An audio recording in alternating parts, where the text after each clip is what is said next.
Hello and welcome back to another episode of Summit Force Training TV. I'm your host, Matt Ferrara. And today I have a guest with me, a good friend of mine, Dan Bochicchio. So Dan, you're the owner and the founder of Skybernetics. You told me a little bit about this. So apparently what you're doing is connecting drones, using drones to connect environmental scientists with smart city planners. Is that right? Yeah, so the idea of Skybernetics is that we want to provide this drone service to both environmental scientists, so we're putting geologists like myself up in the sky, getting a higher perspective on things that you usually have to pay a lot of money for, like $20,000 to put a helicopter or a plane up in the air. Now we're doing it with drones. Nice. So that's increasing our efficiency to do certain geologic studies, and I don't know how much people know about geology, but it definitely affects the way we live in a city.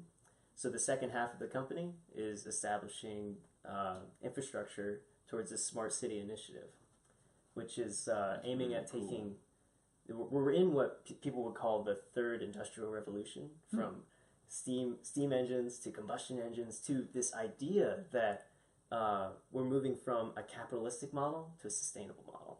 Ooh. So from geology and mining and natural resource conservation to cities and smart infrastructure. Oh, I like that. It's Very a cool. big idea, and we're just starting off, and it's really exciting. Yeah, I'll say. It sounds really cool. And as a climber, being a geologist, being environmentally conscious, I think that is a killer combination. So I wish you a lot of luck with that. I think that's so cool. much. Yeah, man. Yeah. I think you got it. And I think with what you're doing with Summit Force Training is like telling these interesting stories about how climbing is related to life in so many different ways. Like I just think it's awesome because Thank you. that's what my co-founder and I talk about all the time. Yeah. How climbing is this huge endeavor to be able to search in yourself to find all your potential. It's very metaphorical, and as I talk to climbers throughout the climbing industry and just throughout our kind of our social demographic, it seems that a lot of people are drawing metaphors from climbing into their daily life, into their goals, their dreams, their ambitions, and it's like, I want to climb that route, I want to climb that grade, like I want to get to this certain level, whatever that level is for you, whether it's economical, financial, if it's where you want to be, it seems to always somehow trickle down into a very appropriate metaphor, and I think that's seems to be kind of universal in our in climbing. Yeah, it's so universal. Everything from the approach to racking up your gear, to looking your partner in the eye and saying like, I got you. And then you start the climb. Whether you're leading, you can associate that with like, you're charging forward in your business. Or whether you're top roping, you're doing your normal job and you have another boss who's kind of helping you along the way. There's so many, and whether you're doing trad or sport or multi-pitch, like there's so many awesome metaphors. And in almost all disciplines of climbing, it always takes more than one person. You have the leader, the person on the sharp end, and then you have your belayer. And in some cases, a party, if it's mountaineering, you might have a whole summit party.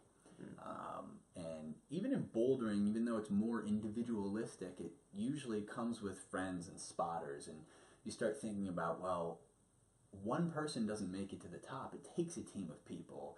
And I find that to get a business off the ground, or to get ideas off the ground, it's never just one person. It always takes other people to kind of help foster the idea, to believe in it, to move it forward. Just like I can't go out and climb a 514 on my own. I need a belayer, right? And I need someone who manufactured the rope. I need someone who made those carabiners, someone who put that together. And then if you really want to get into the whole grand scheme of things, the UPS or the FedEx guy or the U.S. mail service that brought it from, the Midwest over to the East Coast, where now I'm using it, I'm falling on it, it's keeping me safe. And so in order for my little dream to happen of this one route I want to climb, it's taken an entire army of people. So we think of it as like, well, you got this drone company, right? We got Skybernetics. It's like, but then we had somebody who made the plastic, made the drone, did all the software, and then now you're putting that into something else, creating this whole thing, and you're making connections between these environmental scientists, these other environmentally conscious people. And so if you guys are interested, or environmentally conscious as many of us climbers are, like, check them out, look them up, social media, website. So I think it's a really, really cool thing. And again, kind of drawing from that metaphor of it, it takes, what they say, it takes a village to raise a child. Yeah, yeah. And I love the idea of closing this loop. It seems like, you know, talk about politics or whatever you want in your show, but I'm not going to bring it up. But I think the idea that oh no, subtle plug, oh no. But the idea around everything moving towards sustainability right now is closing that loop. Like, everybody's responsible for the next action that they have and how it affects the next person. Absolutely.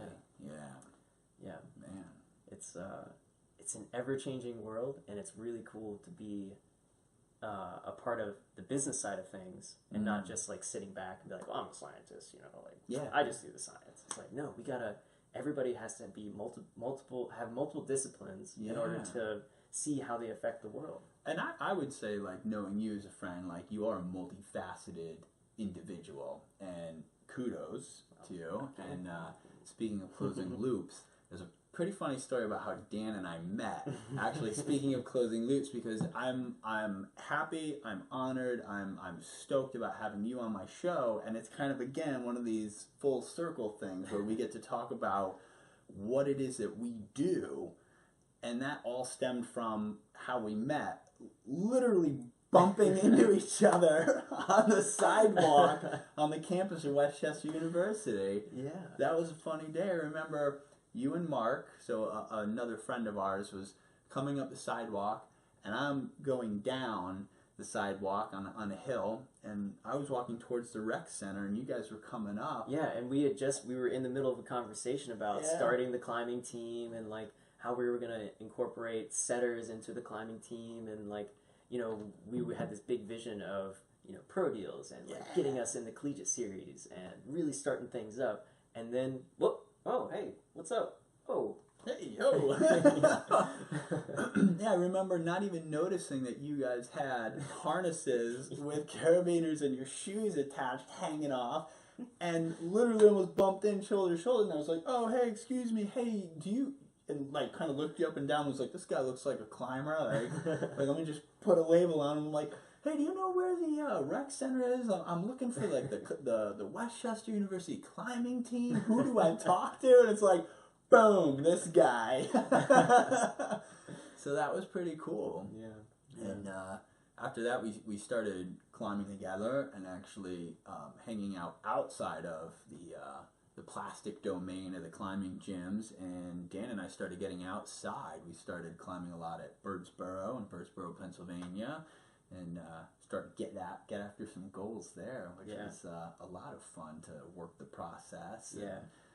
Feel that frustration and then overcome and feel that great success. And I think it's, like you said before, drawing from that metaphor, I think life obviously takes a lot longer than it does to project this climb. And in that microcosm of all that emotional turmoil that we go through, that frustration, that trying different things, you know, pounding our heads against the wall of like, how come am I not strong enough? Do I not have enough endurance? Like, what is it? And then we just keep working on it and eventually overcome or make progress. That was another thing when we were on main wall, and it was, I got a couple holds higher. I made it to the next bolt. I clipped the next, like, and even those small successes seemed so monumental in that moment of like, oh, like, I didn't send it, but whew, like, thank goodness, like, I made the next step, like, I made progress. And I think I see that's kind of how life is going. It's like we hit these hiccups and these bumps all along the way, but if we just keep doing what it is that we're doing, I think we'll get to our end goal, whether that's reaching a larger audience, or in your case, reaching a larger audience, just like me, but connecting environmentally conscious individuals, scientists, you guys, and creating that larger bubble, creating that infrastructure, and you're also, what I find really cool is taking a helicopter. It's a lot of expense. It's a lot of work. It takes a pilot. It takes a lot of money, essentially, and a lot of time. And now we're using drones. So this new technology morphing into something that's helping the environment, and it's actually probably better for the environment, you know, rather than hovering a helicopter for hours and flying it. And so I think it's pretty cool, man. Yeah. And I mean, we can talk about my facet in the larger scheme of things and how I'm trying to apply drones to this environmental effort. But, you know, if I had not known you, there are so many aspects of my life that I wouldn't have been able to pursue and go after. You know, like when we first started climbing together, remember we went through this rigorous training program of like stay on the wall for like 45 minutes at a time, climb or like what 35-foot gym climb, do that like 12 times in a row, never coming off the wall. That was a really interesting way of going about things. And in this past year, I got close to climbing like my highest grade ever. It was amazing. And I know you had this huge project, which, you know, only you and one other guy were the only ones able to do it or get close to doing it. Oh, the Arete. The Arete project. Yeah. Oh, boy. Oh, that was an exciting one. Yeah, I'm looking forward to getting back out there and getting back on that project this upcoming season, even if it ends up being later in the season. So, as some of you may know, in this past June of 2017, I had an injury to a tendon. Actually, it was an A pulley in my ring finger, my left hand, and that stunted some of my training. So, yeah, kind of coming back from recovery and working my way back, I definitely I got my sights set. You know, and for me, it's one of those things that I don't care if I'm the first person or the 100th person to climb the Arete. It was one of the first things that caught my eye the first time I walked into Birdsboro, and we came around the corner, and I'm like, oh, wow. And he's like, that's Big Wall, and this is this, and oh, this is Zorro. And I was really impressed by what was there in the concentration. And I turned, and I was like, what's that? It's just like this thing I saw coming out. Had this kind of bow of a boat, a wreck coming out, and it was bowing out, and I just thought, like, it's just something about it. It was so pretty. It really looked kind of like the rusted front of the Titanic to me. There's this big impending arete jutting out from this curving wall. I thought, I don't know what that is. It could be 5'2", it could be 5'15". I want to climb it, whatever that thing is. We'll see how it goes this season. Yeah. So, do you have a process that you go through when you're establishing this new project to say, like, all right, I'm going to come at it, I'm going to hit every bolt, like, try to do each move individually, but is there, like, a mental process that you're going through? Yeah, I think the biggest thing for me is staying open-minded and trying to figure out where the holds are, what sort of postures that I have to be in to obtain purchase, and then also to leave and move on to the next hole. So learning the moves, much like learning a dance, knowing the steps, knowing when to twirl, when to dip, when to step, when to shuffle, and doesn't it sound like I know how to dance? No, almost. I almost had you. Yeah, and it kind of depends on the route, whether it's trad or it's sport or it's bouldering. Ice is a completely different animal in and of itself, but with this being a sport route and not having access top down, having to work the route from the bottom up, really gave me a moment of pause, realizing, like, wow, if I get to a bolt, can I make that clip? Am I going to be too tired? What's that going to be like? And that's when kind of the fear and the negative mind talk sets in of well, are you going to do it? Are you going to take all these whippers? Are the whippers safe? Was this bolted properly? And trying to relax and get that out of my head. The process for me with that route was I was after it more for the aesthetic And then once I got on it and realized how hard it actually was, and feeling as though I was making my upper level of bouldering movements between each bolt, and having that reality set in, I thought to myself that I need to go through an endurance and power phase, and I felt strong enough, but I felt that I needed to work on endurance for that, and that I really just needed to learn the moves, to learn the rock. And the biggest problem with that route specifically was that as myself was on it and the other climber, Max, the route was so old, it had been bolted in the 80s, and it was very, very low traffic. A lot of the rock itself was breaking. So footholds were breaking as we were working on it.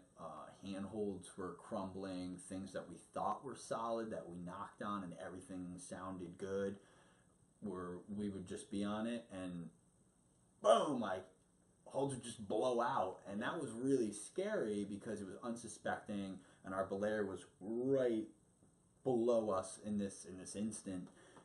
So the route was kind of changing and evolving, and I actually, for a period of time, I found a lot of frustration with that because some of you might know if you have a project at an indoor gym and you're like, oh my god, I'm so close, I'm one move away, and you walk in and they're like resetting that area and you're like, no! So if you've ever experienced that, that's how I felt. And even though I've been climbing for a long time, I know as you have too, I tend to kind of shrug that off these days at a gym. I don't see the plastic routes as really, something that I'm longing for. It's not permanent, and I recognize that impermanence, and I feel that I've accepted that. But as mostly being a granite climber and a trad climber and climbing a lot of granite boulders, and it hit me. It was like I was a new climber all over again, finding all this dismay and frustration and angst, like wondering, like, well, why is this rock breaking off so much?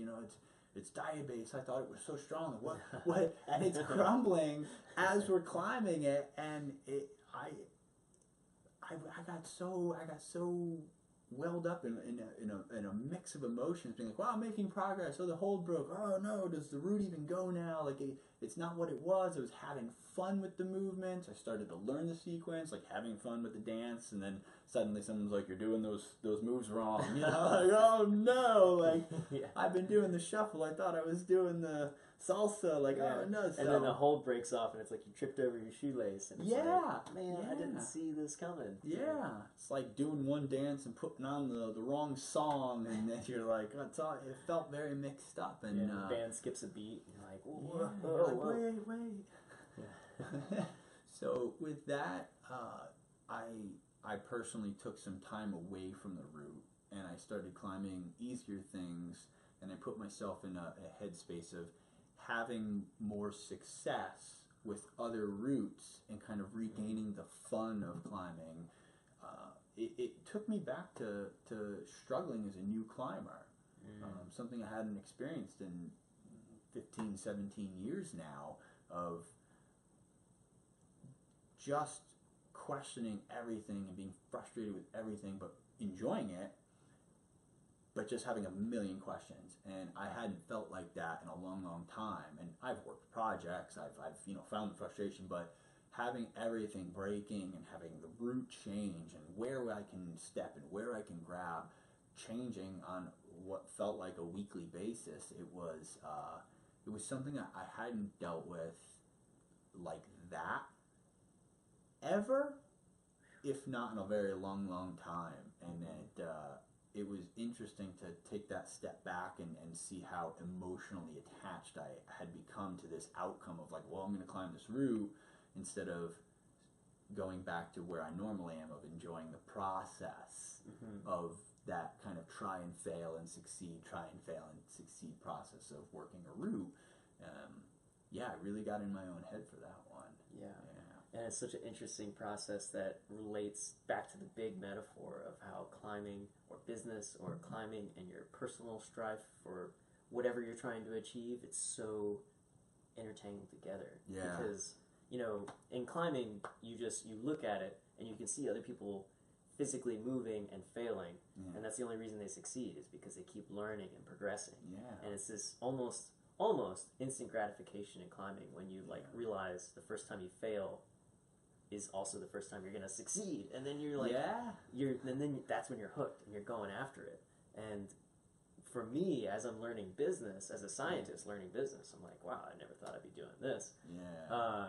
I'm sitting at my desk and thinking, man, I feel like my brain is mentally pumped right now. Like I feel that same moment when you're leading your first route and you take your first big whip and you're sitting there on the rope and your belayer is just kind of like, all right, dude, like, you know, I'm here for you, but like you got to figure your stuff out, you know, like let's go. That's like my business partner who knows the business, you know. He would be like the guide in this situation for climbing. He's sitting there like, all right, man, like work your mental pump out. And then we can continue on. Like, it's okay to fail. And if we have to do it, bolt for bolt, then let's do it. The business is not going to succeed unless we learn to fail. I like that. Properly. I like that. Now, speaking of the trials and tribulations of climbing, Dan, I know that you have recently come back to the United States from Mexico. El Potrero Chico in Hidalgo, Mexico. One of the greatest multi-pitch sport climbing areas in North America, in my opinion. Oh, all right. Not that I've been to all of them, but this is my second time going to Potrero Chico. And man, the first time was 2 years ago. Right before I started my master's work, I was like, this is going to be a big trip, going out of the country to do this huge thing. I even went by myself. And was like, I'm going to learn to meet people and get outside of my social shell. So you didn't have a set climbing partner, and you were out of the country, potentially out of a language barrier, and going on a climbing trip. Yeah. How did that, wow. So that first time around, I had just gotten back from Europe where I'd done some climbing with strangers. That tool of learning to talk climbing with people to associate our social lives was like very strong already. So it was a great experience to be able to go out there, meet new people, learn someone's, adapt to somebody else's climbing lifestyle and be able to work together to do, all day multi-pitch is not something that you're like, all right, well... you're not treading on light ground. That's heavy duty. You make you establish a quick connection with somebody when you do that. And then that lesson alone took me into grad school in a great way. So I was able to do that 2 years of grad school. It was just, suffered through it, but I managed to, beat it out, especially from meeting you and being able to learn all of these skills that are associated with climbing to get me through that. So I just got back 2 years later, did the trip again. Actually came with a climbing partner, my business partner. And the whole objective, we really sat down before the trip. It was like, look, we're starting this business and we're about to go on this climbing trip.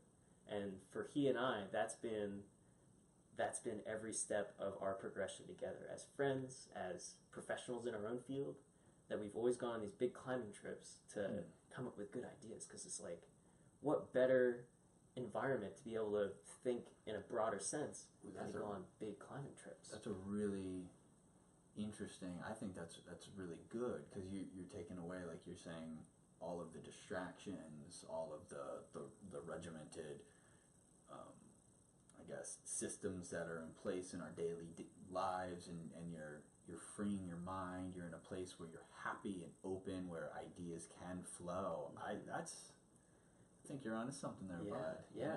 And it's cool because you go on a climbing trip and you learn.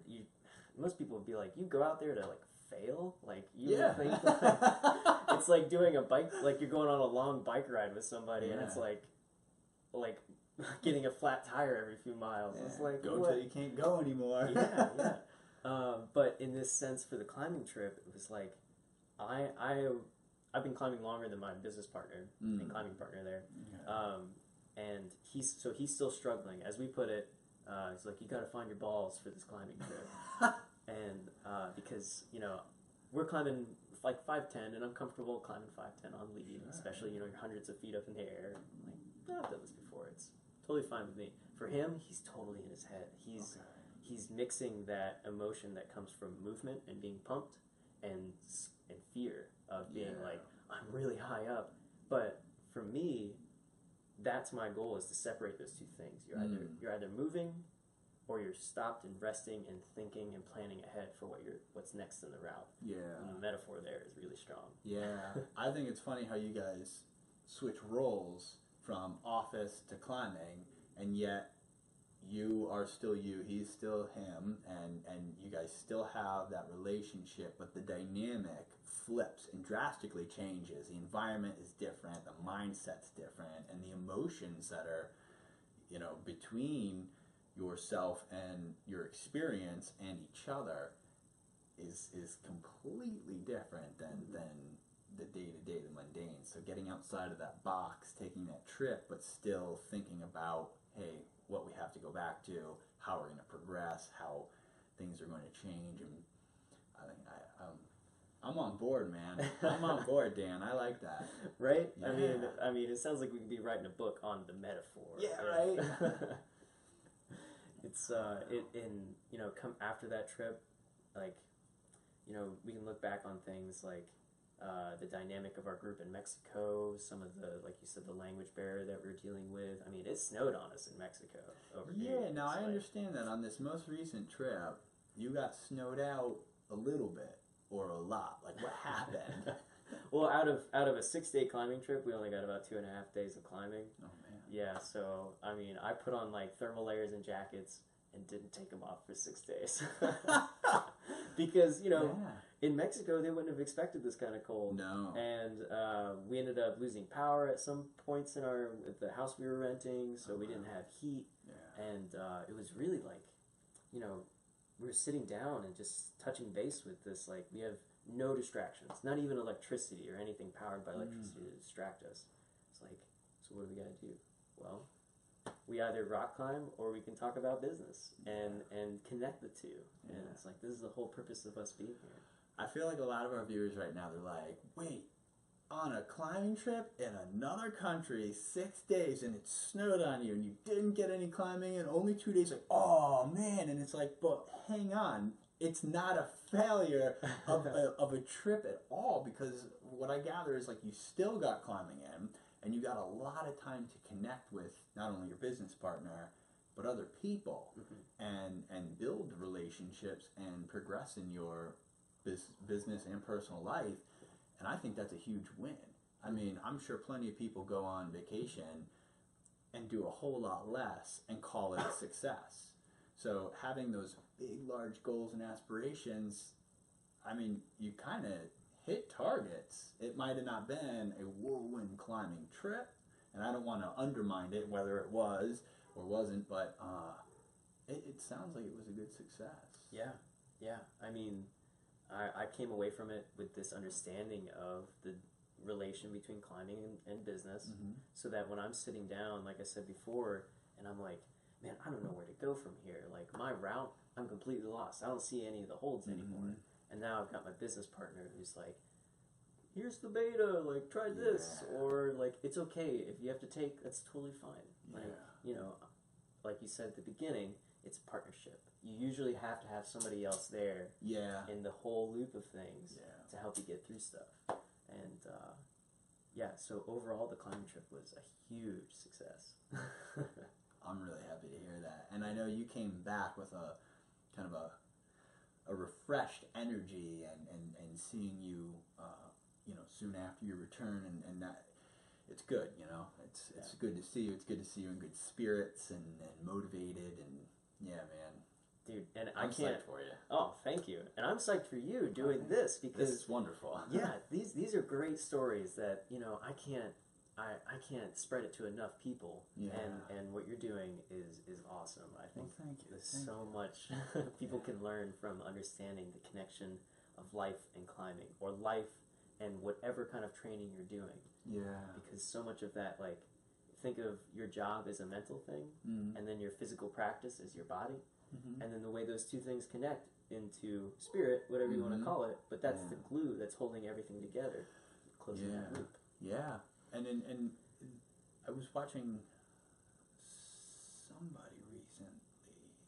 watched a video and they were talking about the idea that we separate the mind and the soul and the body, and really, like you're saying, it is all interconnected. And you know, we don't get home from work and open up our skull and put our brain down like you know, we don't.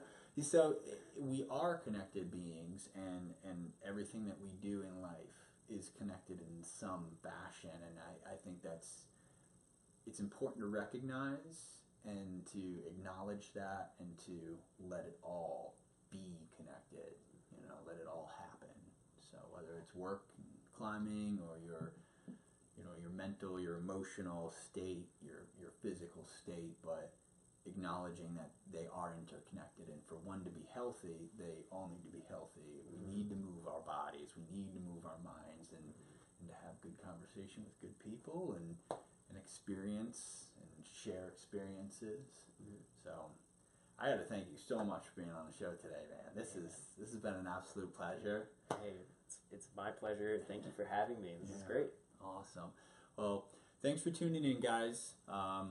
This was another great episode of Summit Force Training TV, and as your host, Matt Ferrara, please tune in for our next episode. And thank you, Dan Bochicchio, for coming on the show. And guys, remember to check out Skybernetics, especially if you're interested in the environment and getting connected.